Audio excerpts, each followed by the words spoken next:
Welcome back. If you just joined us, you're watching the news at 10, coming to you live from Lagos. A reminder of our top stories this evening. Rainstorm wreaks havoc in Ekiti State. Electric poles, homes and vehicles destroyed.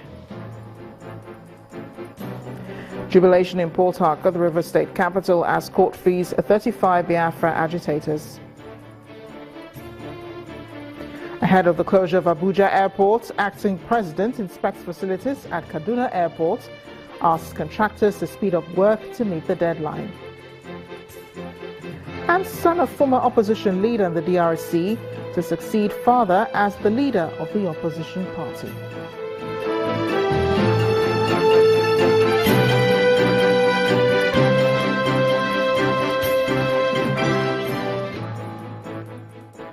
For more on our top stories and others, please visit our websites channelstv.com and youtube.com/channelsweb.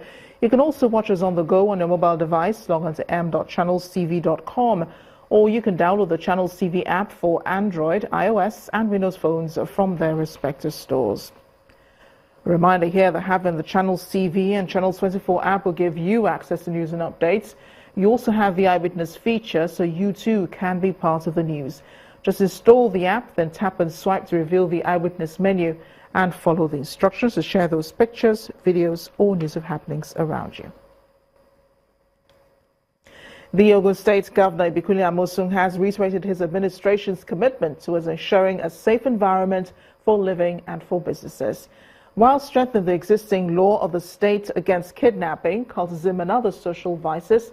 The governor, during a walk through Abeokuta, the capital, harped on the need for residents of the state to be law-abiding, promising maximum support to security agencies. The rise in cases of kidnapping in various parts of the country in recent months has become a major cause for concern for most Nigerians.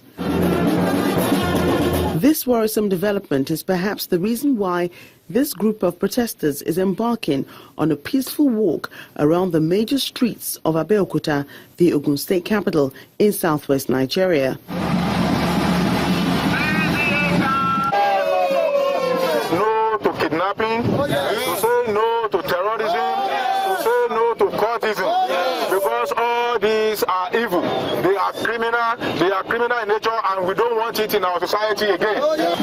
The march then moved to the state secretariat, where they are received by the state governor, Abeokuta Amosun. We have come up to partner with the Ogun State Police Command to campaign against these menaces, because we just know that Ogun State has been a very peaceful state, and we cannot for any reason trade that off this state. Everybody that gets involved when we have these nasty experiences, we've had some in Ogun State, and yes, we have a law that will come down heavily on whoever gets involved with kidnapping.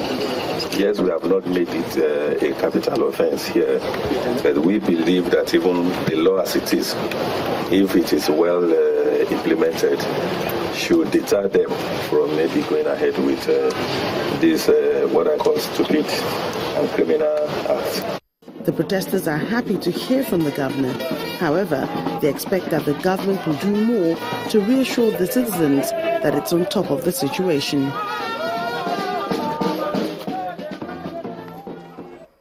The Supreme Court sitting in Abuja today upheld the election of Niger State Governor Abubakar Bello, declaring that the case by governorship aspirant of the All Progressives Congress, Mustapha Babangida, lacks merit. In the judgment delivered by the Chief Justice of Nigeria, Justice Walter Onnoghen, the appellant did not participate in the election, even though he is an APC card-carrying member. Mr. Babangida had asked the Apex Court to nullify the election of Bello and call for fresh election. He had dragged the APC to the Federal High Court in Minna, claiming, among other reliefs, that the party was biased and that Governor Bello's emergence as the APC flag-bearer was null and void. The Attorney General and Commissioner for Justice, Barrister Nasara Danmalam, speaking with journalists after the judgments, called on Babangida to join Governor Bello to move the state forward as the legal battle is over. And here's Linda Akibe with more on the news at 10 from our studios in Abuja. Hi, Linda. Hello, Amarachi. The Economic and Financial Crimes Commission says it has recovered jewelries worth millions of naira from the house of one Aka Baba Danugudi, a brother-in-law to Major General Abdullahi Mukhtar, the former National Security Advisor to the late President Umar Yar'Adua. The items were said to have been found in a fireproof safe hidden in a house belonging to Danagundi, situated at number 375 Gwangwazo Quarters in Kano, Kano State. It was gathered that about 50 documents in respect of landed properties located in Kano, Kaduna and Abuja were also found in the house. Meanwhile, Danagundi, who was arrested during the operation, remains in EFCC custody. The International Atomic Energy Agency has offered to assist the federal government in addressing issues of energy in the country. At a meeting with officials of the Ministry of Science and Technology in Abuja, the agency, led by its Director General Rukiya Amanu, gave the assurance of a meticulous energy planning aimed at building capacity for the highest level of technology transfer. The Minister of Science and Technology, Dr. Ubunayonu, in his response, pledged the commitment of the federal government to working closely with the agency to achieve the desired objective. Inspiring patriotism, celebrating role models and promoting unity. For the past 11 years, this has been the thrust of a group called We Are the Future of Our Nation, fondly called WATFUN. Our correspondent Miri Alale Yusuf reports that this year's annual conference, tagged Choose Nigeria, speakers encouraged the young attendees drawn from several secondary schools to believe in their ability to transform the country. By their sheer numbers in this hall, it's clear that this meeting was organized for young people. Students from several schools have been invited for this event. When they settle down, the meeting begins in earnest with the theme that will run through the conference. We're the custodians of the future of what this world is. The resources you have mean that people are always going to look for you. We are resourceful as a people in our numbers. We are resourceful as a nation in the things that we have. Wherever the black race is concerned, you are the ones that will set the tone. Other speakers encourage the students to be problem solvers when challenges stare them in the face. So the first addiction is our addiction to excuses. And it's up to you, your generation, my generation, and the next generation to come on to change Nigeria for the better.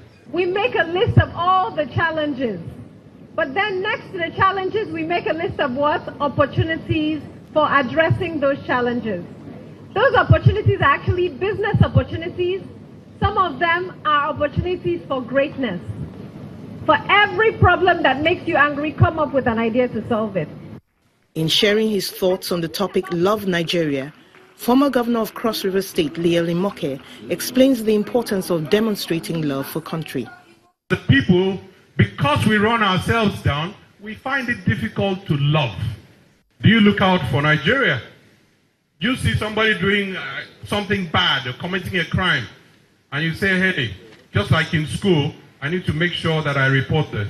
If you aim for nothing, you achieve nothing. Some students have learned valuable lessons. I've learned that loving Nigeria is patriotism. I get to go out and look for problems that are in my capacity to solve and think of ideas and innovative ways to make Nigeria a better place than it already is. Young people at this conference have been taught that the bright future of Nigeria they see is actually them, and the success they would attain is in them and will be realized if they take the right steps. Mary Alale Yusuf, Channels Television News. The African continent is described as the last frontier in terms of development and business opportunities. But how to galvanize the continent's potential has been a concern to many. To this end, experts in various fields have been brainstorming on the best ways to reposition the economies of the various countries, particularly that of Nigeria, to produce the business model that can change the narrative. Business executives, scholars, investors and all the stakeholders in the African economy all converge for the African Business Conference at the Lagos Business School. The theme for this conference is Rethink Africa, as it aims to profile radical business models for volatile economies in Africa. As businesses, you must think how you actually bring in and become, through your CSR policies or whatever, you must be able, or advocacy work that you do, that there's inclusion and a growth across those geography that you operate in.